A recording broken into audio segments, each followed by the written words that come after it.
በስመ ሥላሴ በስመ አብ ወወልድ ወመንፈስ ቅዱስ አሐዱ አምላክ አሜን።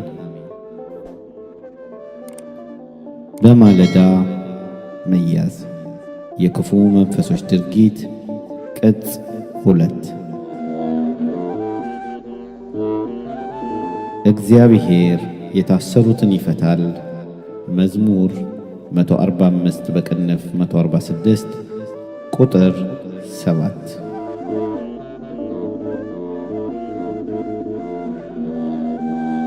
በማለዳ መያዝ ተጻፈ በአባታችን በመልአከ መንከራት ግርማ ወንድሙ። ክፍል 8 የከልከሌዎስ መንፈስ በዘመናችን። ዛሬ ይህ የመቃብር መንፈስ በሚያስገርም ሁኔታ ዘመነኞችን ተከትሎና ዘመኑን መስሎ The Order of Skull and Bone የሚል አዲስ ስያሜና ዘመናዊ መልክ ይዞ ብቅ ብሏል። ይህ የሰውን ልጅ የራስ ቅልና የአጽም ወይም ደግሞ የአጥንት ስርዓት መለያውን በማድረግ ተከታዮችን እያበጀና እንደ መሰረታዊ የአምልኮት ደረጃ እየተወሰደ የመጣ ሆኗል። ዛሬ በዓለም አቀፍ ደረጃ የሀገር መሪዎች፣ ባለስልጣኖች፣ የጦር አዛዦች፣ አስተዳዳሪዎች፣ ዶክተሮች፣ ፕሮፌሰሮች፣ ስራ አስኪያጆች ወዘተ በሙሉ ይህንን መንፈስ ኃይላቸው አድርገው ከታች የሚመሩትን ሁሉ ለማፍዘዝ ይጠቀሙበታል። ብዙ ጊዜ ቀውስና አደጋ በተደጋጋሚ በሚደርስበትና እግዚኦ በሚያሰኝ ወቅት ሰዎች አመፀው ተቃዋሚ ቡድን ይነሳል ተብሎ ሲጠበቅ በሚያስገርም ሁኔታ ማዕበሉ ጸጥ ይላል።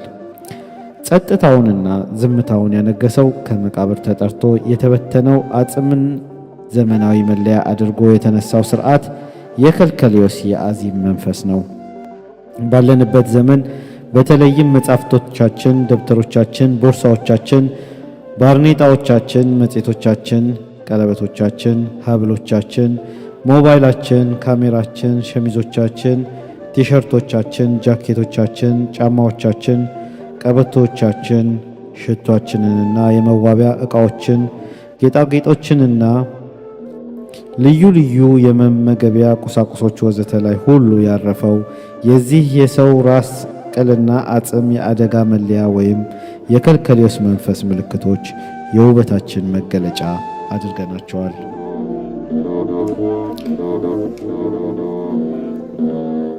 ይህ እንግዲህ የመንፈሱ ስርጭት ለማስፋፋት ምን ያህል ዓለም አቀፋዊ ጥረት እየተደረገ መሆኑን የሚያመለክት ነው። ስከል ኤንድ ቦን የሰው ራስ ቅልና አጽም ያለበት አርማ ህብረት ያላቸው ሁሉ በእነርሱ አተረጓጎም የከንቱነትና የሥጋ መርገፍ ምልክት አድርገው ይቆጥሩታል። ስለዚህ ሰው ከንቱ ስለሆነ ብዙም ሕይወቱ አያጓጓውም። ከንቱነታችንን እያሰብን በከንቱነታችን የፈለግነውን ሁሉ እያደረግን እስክንሞት ድረስ እንዝለቅ የማለት አስተምህሮት አላቸው። አጽም ሥጋው ፈርሶ የተበታተነ ወይም የተለያየ አካል በመሆኑ በሰዎች መካከል ልዩነትና መበታተን እንዲፈጠር የሚመራውን መንፈስ የሚያመላክት ነው።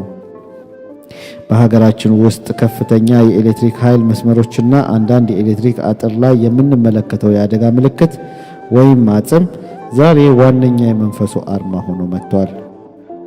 በሌላ በኩል ደግሞ ዘ ሲክሬት ሶሳይቲ ሚስጥረኛው ማህበረሰብ የሚባለው ተቋም አባሎች ከዚህ መንፈስ ጋር ከፍተኛ ቁርኝትና አንድነት አላቸው። እነዚህም አባላት በስልጣን፣ በማዕረግ፣ በሀብት፣ በትምህርት ወዘተ ከሀገር መሪ ጀምሮ በየደረጃው ወደ ታች ባሉት የኑሮ እርከኖች ላይ ሁሉ ቁልፍ ቦታ ይዘው ይገኛሉ። የከልከሌዎስ ዘመናዊ ገጽታ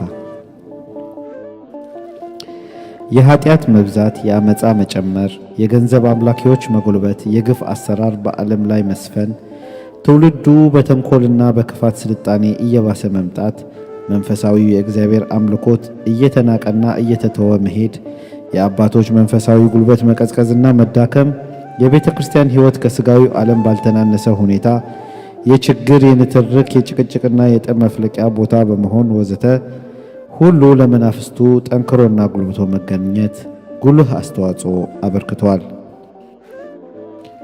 ክፋትን አርሳችኋል፣ ኃጢአትንም አጭዳችኋል፣ የሐሰትንም ፍሬ በልታችኋል። በኃያላንህ ብዛት በመንገድህም ላይ ታምነሃልና ይለናል ሆሴዕ 10 ቁጥር 13። ክፉ ኃይል ትውልዱን እንደ አንድ ግዙፍ ተቋም በመያዝና በመግዛት ተቆጣጥሮታል። በዚህም ተቀባይነቱን፣ ተፈላጊነቱንና ተፈቃሪነቱን በልዩ ልዩ መገለጫዎች ራሱን ገልጾና ቀርጾ በሰዎች ልቦና ውስጥ በመግባቱ የመማሪያ ቁሳቁሶቻችን፣ ሽልማቶቻችን፣ አልባሶቻችንና ጌጣጌጦቻችን ወዘተ በሙሉ ስከል ኤንድ ቦን ሆነዋል።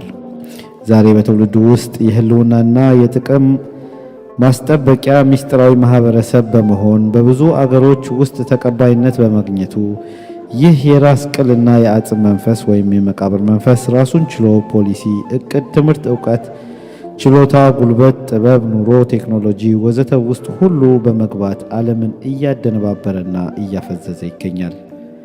በዚህ ማህበረሰብ የራስ ቅልና የአጽም አርማ ስር የተጻፈው 322 የሚለው ቁጥር የሚወክለው ተከታዮቹን እምነት መሰረት ያደረገ ሲሆን ይህም በልዩ ልዩ መልክ ትርጓሜ ተሰጥቶታል።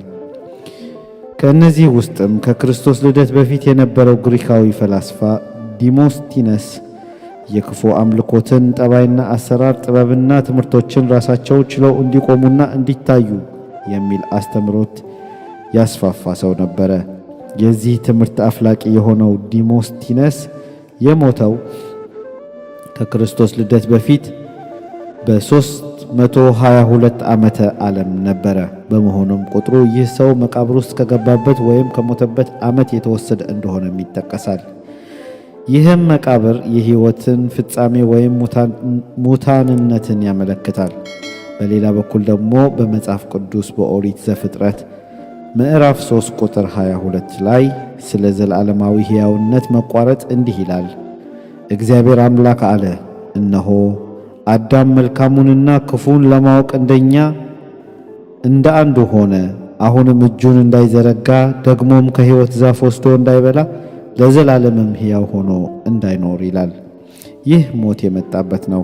እንግዲህ 3:22 የሚለው ቁጥር የተወሰደው ከኦሪት ዘፍጥረት ቁጥር 3 ከኦሪት ዘፍጥረት ምዕራፍ 3 ቁጥር 22 ነው ብለው የሚያምኑ ወገኖች አሉ። በአጭሩ 3:22 የዘላለም ሕይወት የተቋረጠበት ነው። የመንፈሱ ተከታዮች ስያሜያቸውን ከመጽሐፍ ቅዱስ ከኦሪት ዘፍጥረት ምዕራፍ 3 ቁጥር 22 መውሰዳቸው የሚገርም አይሆንም። 3:22 ተብሎ መለያ ቁጥር የተሰጠው የራስ ቅልና የአጽም ምልክት ላይ ሁለት አጥንቶች በአንድ በኩል መስቀል የመሰለ ቅርጽ ይሰራሉ። ይህ ማሳሳቻ ጌታችንና መድኃኒታችን ኢየሱስ ክርስቶስ በተሰቀለበት ወቅት በስተግራው በኩል ተሰቅሎ የነበረው የወንበዴውን መስቀል ይወክላል። በሌላ በኩል ደግሞ የኤክስ ፊደል መልክ አላቸው። ይህም ዜሮ አድርጎ የማኖር ገጽታን የሚወክል ነው። የመናፍስቱ አንዱ ማሳሳቻ ከፍ ብሎ እንደተጠቀሰው የቅዱሳን ቃልና ስፍራዎችን መስሎ ለመታየት በመሞከር እንደሆነ በተደጋጋሚ ተገልጿል። ከዚህም በተጨማሪ 3:22 ስከል ኤንድ ቦን የሚባለው ተቋም መስራቾችን ብዛትና ከመጀመሪያ የመሰብሰቢያ ስፍራቸው እስከ አምልኮ ቦታቸው ድረስ ያለውን የኪሎ ሜትር ወይም የማይልስ ርቀት ለማመልከት እንደሆነ ስለ ተቋሙ በሚያብራሩ ድረገጾች ላይ በመግለጫ መልክ ተጠቅሷል። ሌሎች ደግሞ ከአባላቱ በስተቀር ማንም ሊያውቀው የማይችል ዘመናዊ የተመሰጠረ መለያ ቁጥር ነው በማለት ይገልጹታል። በኦሪት ዘፍጥረት ምዕራፍ 3 ቁጥር 23 ላይ ደግሞ እግዚአብሔር አምላክ ከኤደን ገነት አስወጣው የተገኘባትን መሬት ያርስ ዘንድ ይላል። በዚህም መሰረት ከፍጥረት 3:22 ጀምሮ ያለው ቃል የሚነግረን ሞት ያደነዘዘው፣ ሞት የገዛው፣ ከገነት የወጣ የተጣለ መሆኑን እንደ ማስረጃ አድርገው በመውሰድ የዚህ የአጽም መንፈስ በዓለም ላይ አርማቸው አድርገው ይዘውታል። እንግዲህ እናስተውል። ከልከሌዎስ ማፍዘዝ፣ ማደንገዝ፣ ማደንዘዝ፣ ማዘናጋት፣ ማስረሳት፣ ማቃጀትና ማጨላለም ስራው ነው። እነዚህ የመንፈሱ ወጥ ጠባዮቹ ናቸው። ጠባያቱ ዛሬ ዓለም አቀፋዊ መልክ የያዙና አባሎቻቸውን እያስፋፉ በእያንዳንዳችን የሕይወት አቅጣጫ ላይ ይገኛሉ። በዚህ መንገድ ስንጓዝ መንፈሱን የሚልክ ምታታዊ፣ አስማተኛ፣ ጠንቋይ በሟርት የሰለጠኑና እጅግ በጣም የረቀቀ መናፍስታዊ አሰራርን የለመዱ ሰይጣን ጎታቾችም አያስፈልጉንም። ምክንያቱም መንፈሱ ዓለም አቀፋዊ ተስፋፊነቱ የተነሳ በሁሉም አቅጣጫ ከዘመኑ የቴክኖሎጂዎች እድገት ጋር ሆኖ መንገዳችን ላይ ቆሟል። በአልባሳችን፣ በቁሳቁሳችን፣ በኢንተርኔት፣ በሞባይል፣ በመዋቢያ ዕቃዎቻችን፣ በመኪኖቻችን፣ በደብተርና በመጽሐፎቻችን ወዘተ ላይ ሁሉ እስከ ኤንድ ቦን ስላለ መንፈሱ የክፋት ሰራዊቱን በሰውነታችን፣ በእጃችን፣ በደጃችን ላይና በቤታችን ውስጥ አሰማርቷል። በዚህም የተነሳ ከልከሌዎስ የሰዎችን አኗኗር ልማድ መሰረት እያደረገ በፋሽን ወረርሽኝ መልክ ተስፋፍቶ ዛሬ ዘመናዊነትን ተላብሷል። በፋሽኖች ውስጥ የሚለቀቀው የዚህ የራስ ቅልና የአጽም መንፈስ ይዘትና ሂደት በሚገርም ሁኔታ ከፍተኛ የአምራች ኩባንያዎችንና ኢንዱስትሪዎችን ተሳትፎ እያሳደገ መጥቷል። ዛሬ በውጭ ዓለም በቦክስ፣ በነጻ ትግል፣ በአደን ወዘተ ውድድሮች ላይ ለጉብዝና፣ ለአይበገሬነት፣ ለድንቅ ችሎታና በጀግንነት አሸናፊ ለሆነ ሰው የሚሰጠው ሽልማት የስከል ኤንድ ቦን ምልክትና ዘ ኪለር የሚል ጽሑፍ ያለበት ነው። የመቃብሩ መንፈስ ምልክት የችሎታችን መለኪያና ሽልማት ሆኖ የሚቀርብ ከሆነ መንፈሱ ቢሰፍርብን የሚገርም አይሆንም። የራስ ቅል አጽምና አጥንት አምላኪዎች ዓለም አቀፍ ድርጅት ወይም ማህበር የመቃብሩን መንፈስ ቤታችን ድረስ ለማስፋፋት ተቋቁሟል። ይህ እንግዲህ ወደሚብስ አቅጣጫና አዘቅጥ ውስጥ እየገባን መሄዳችንን ወይም መገኘታችንን የሚያመላክት ነው። ከዚህ የሚብስ እንዳይደርስብህ ወደፊት ኃጢአት አትስራ አለው አይደለም ቃሉ ያለው በዮሐንስ ወንጌል ምዕራፍ 5 ቁጥር 14 ላይ። ታዲያ እኛ የቱጋንን ምን ላይ ነው የቆምነው? እግዚአብሔር አምላክ ማስተዋሉን ይስጠን። የመናፍስቱ የከፋ ወረራና ጥቃት እንደዚህ ከሆነ የእመቤታችን የድንግል ማርያም ልጅ ኢየሱስ ክርስቶስ ያስፈልገናል። ከእኔ ጋር ያልሆነ ይቃወመኛል፣ ከእኔም ጋር የማያከማች ይበትናል ብሏልና በማቴዎስ ወንጌል ምዕራፍ 12 ቁጥር 30 ላይ።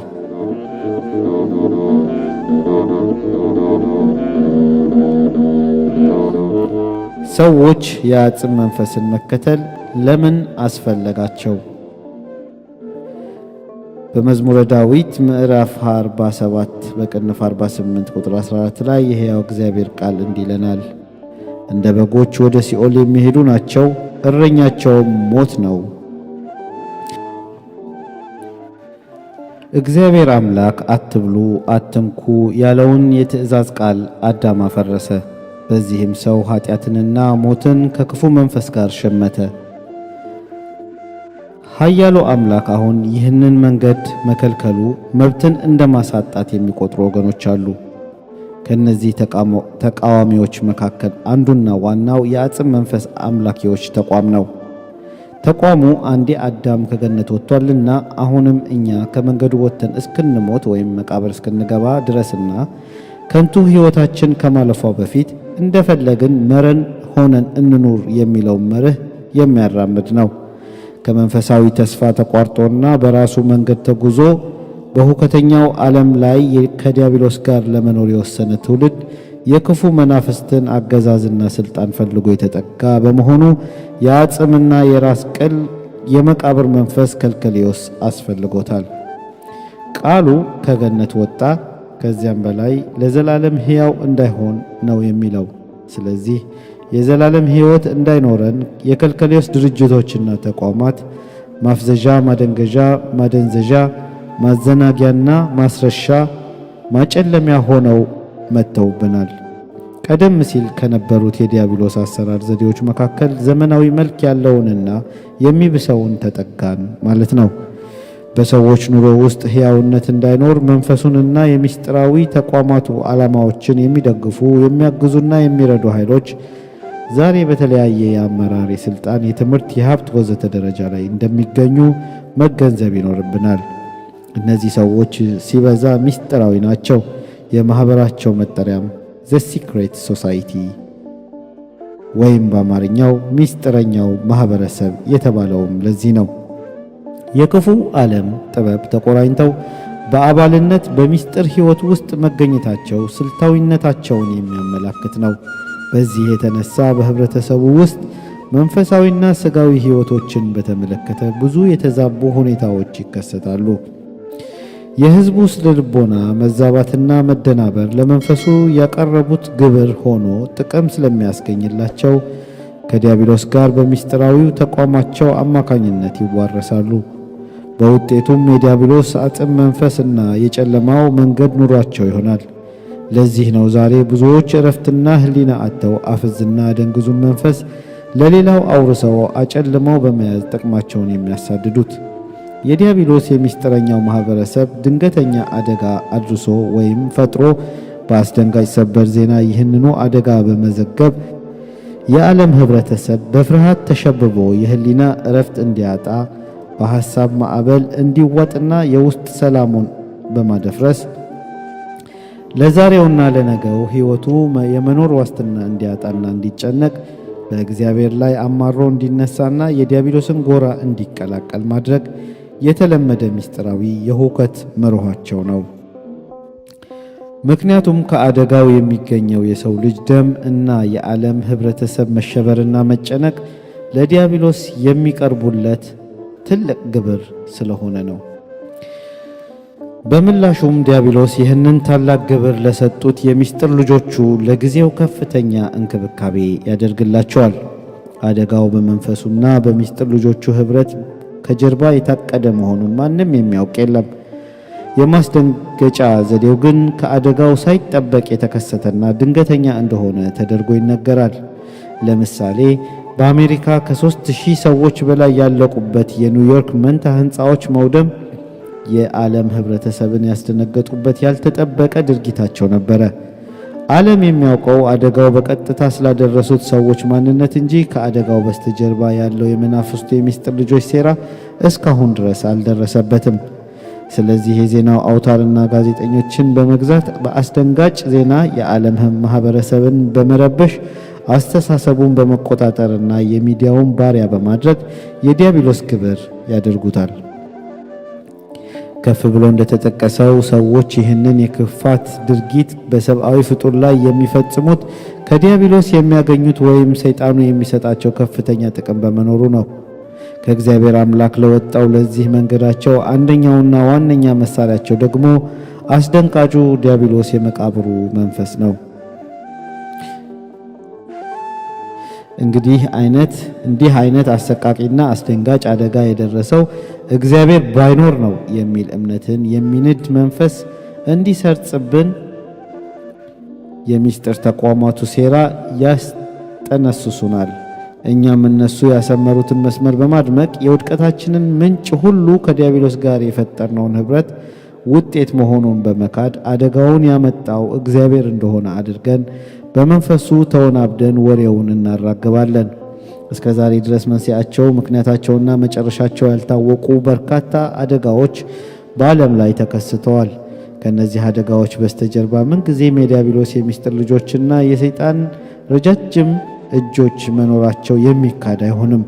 ይህ ሁሉ የመቃብሩን መንፈስ ሕይወታቸው አድርገው ከልከሌዎስ ጋር የተዋረሱ ዲያብሎስ የሚመራቸውና የሚገዛቸው ዓለም አቀፋዊ ይዘትና ዘመናዊ መልክ ያላቸው የምስጢር ማህበረሰብ ልጆቹ ሴራ ነው።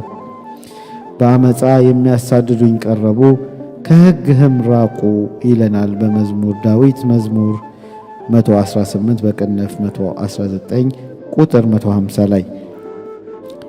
የምስጢር ተቋማቱ ሌላውን አፍዝዞ በመግዛት አንዱን አደንዝዞ በመበዝበዝ ለብዙሃኑ የቅዠት ዓለም ፈጥሮ በማደናበርና የትኩረት አቅጣጫን አስቀይሮ በማደብዘዝ ከዲያብሎስ ጎን ቆመው ፍላጎታቸውን ይፈጽማሉ።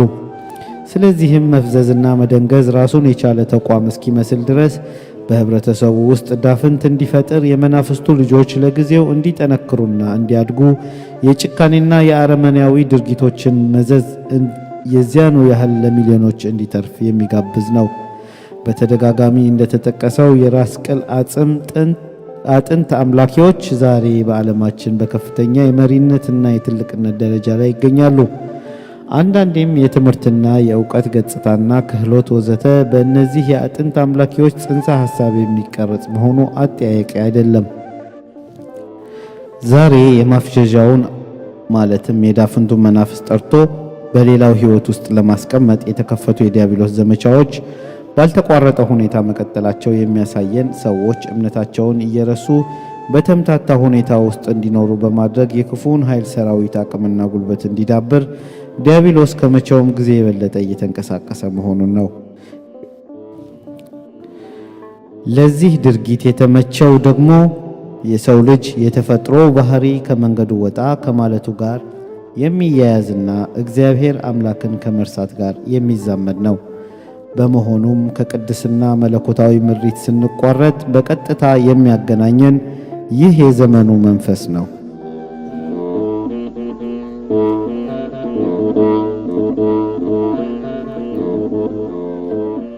የመቃብር መንፈስ ዋነኛ የትኩረት ስፍራዎች። የከልከሌዎስ መንፈስ በትልቅነት ከፍታ ላይ የሚገኙትን ሰዎችን የመያዝ ጠባዩ የጎላ ነው።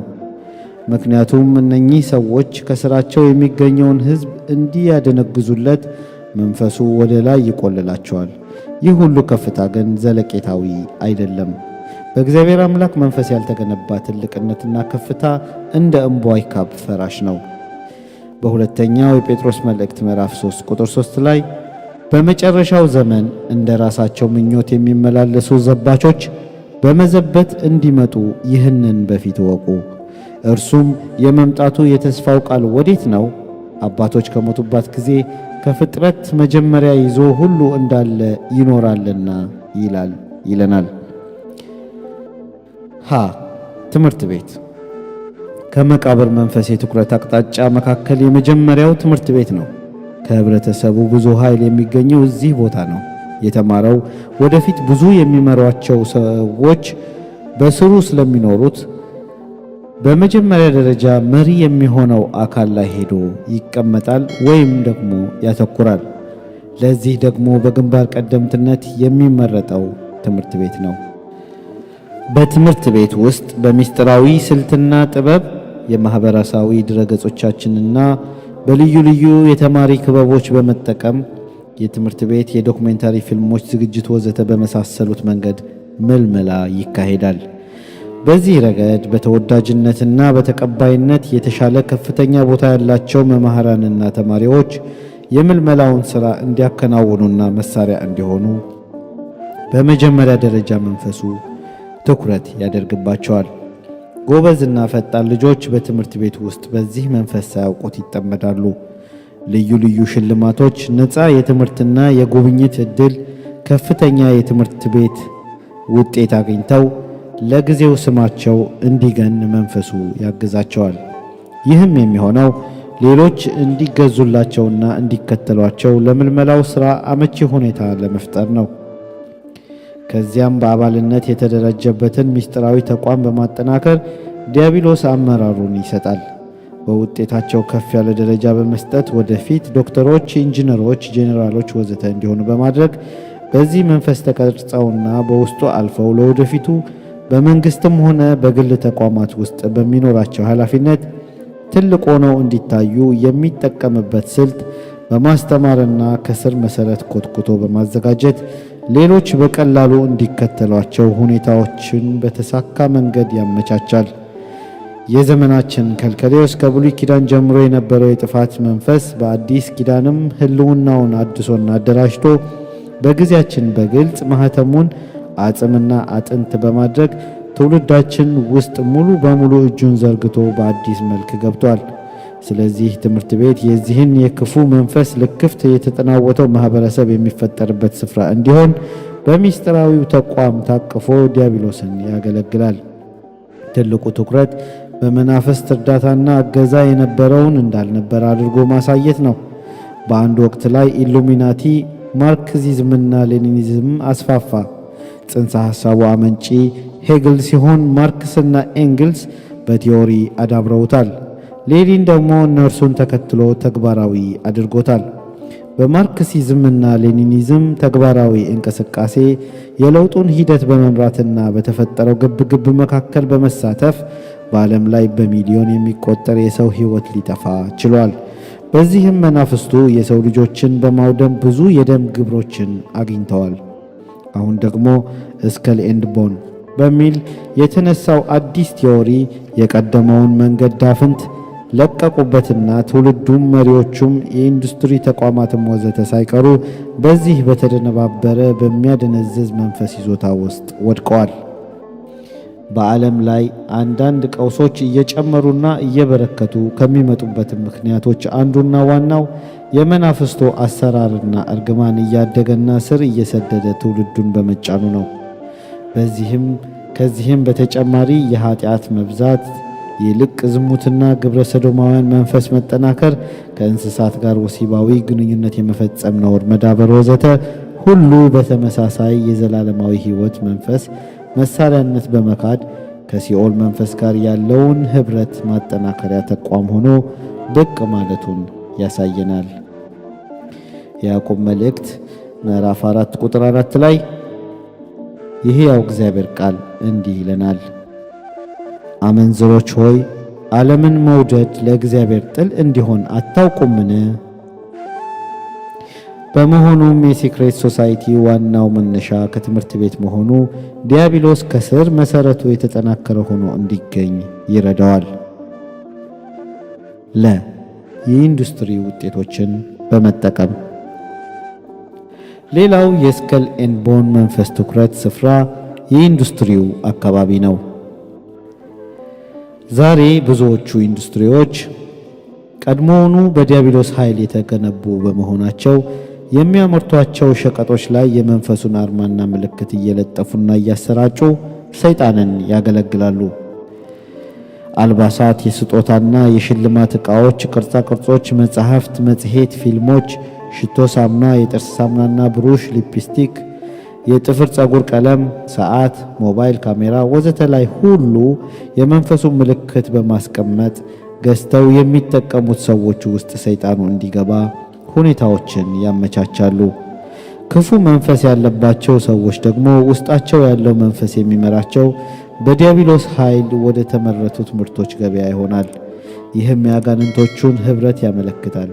ሀብትና ስልጣን ያላቸው ሰዎች ላይ በብዛት የሚያርፈው ይህ መንፈስ ዲያብሎስ አቅማቸውን ተማምነው ሌሎችን እንዲጫኑለት አቅጣጫዎችን በማሳየትና መሪ በመሆን ከፍተኛ ሚና ይጫወታል። በኢንዱስትሪ የበለጸጉ የአንዳንድ አገር ባለሀብቶች ታዳጊ አገሮች በእነርሱ ሸቀጥ ጥላ ስር እንዲወድቁ ክፉ መንፈስ እንደ ምርኩዝ ይጠቀሙበታል። ዓለም ወደ አንድ አይነት የኢኮኖሚያዊ ትስስር አቅጣጫ ትምጣ ወይም ደግሞ ግሎባላይዜሽን በሚለው መርሆ ውስጥም የሚያፈዙና የሚያደነግዙ የዲያብሎስ ምቀኛ መንፈሶች መኖራቸውን ለአፍታም ያህል መዘንጋት የሌለብን ጉዳይ ነው። ሐመሮሃ ታሪክንና የታሪክ ቦታዎችን ቀስ በቀስ ታሪካዊ እውነታን በማሳጣት መመረዝ ዛሬ በትውልዱ ውስጥ ካለው ብርቱ ጉዳትና አደጋ መካከል አንዱ የታሪክን እውነታዎችን ተተኪው ትውልድ እንዳያውቃቸው፣ እንዳይጠብቃቸውና እንዳይጠነቀቁላቸው የሚደረገው ዘመቻ ዋነኛው ሲሆን የየአገሩ ፖሊሲዎችን ጭምር ከነባሩ ታሪካዊ ጉዟቸው እንዲወጡና ተደናግረው እንዲቀሩ የገንዘብ የማቴሪያልና የሚዲያ ድጋፍ እየሰጡ ይገኛሉ። የተተኪውን ትውልድ አቅም በማዳከምና ዕውቀቱንና ኑሮውን በገንዘብ ኃይል በመግዛት በምቾት ጠልፈው በመጣል የአባቶቹን የነጻነትና የትግል ታሪክ በቅራኔ በመመረዝና በመበረዝ ትውልዱ ለራሱ ታሪክ ራሱ ጠላት እንዲሆን ማዘጋጀት ሌላው ድብቁና የሚስጥራዊ አጀንዳቸው ውጤት ነው።